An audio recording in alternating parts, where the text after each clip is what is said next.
Hi, I'm Miranda Christensen, a real estate agent serving the amazing people of Lake Norman.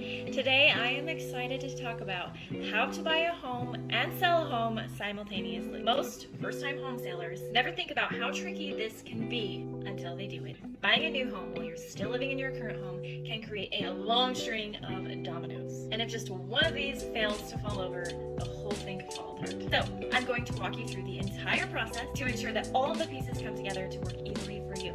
Here are the three options to buy and sell a home simultaneously.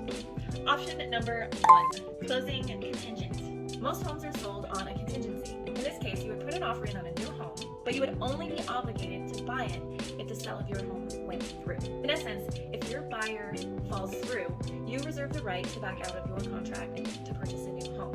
Obvious drawback for buying a home contingent is that it puts all of the risk on the seller, and most sellers don't want to take on that risk for their buyers. This is especially true if you're trying to buy a home in a highly competitive market.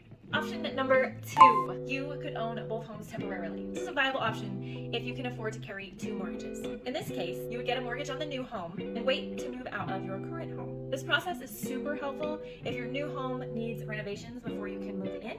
It's also helpful if you're planning on turning your current home into an investment property and you plan to rent it out after you move into your new home. But there are several drawbacks with option number 2. First, you're going to need to be approved for a second mortgage, which is entirely up to the bank's discretion. Second, you'd have to pay both mortgages simultaneously. Also, you couldn't use the proceeds from your current home sale to use as a down payment for your new home. So you'd have to come up with that down payment out of pocket.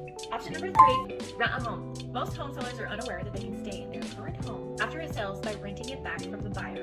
Yep, this is the rent back option. In this case, you would get all of the proceeds from the sale of your home to use toward the down payment on your next home, which gives you, obviously, both time and money to make the move. Of course, one of the major drawbacks of this option is that it puts all of the risk on the buyer, and many buyers are not willing to take on that risk.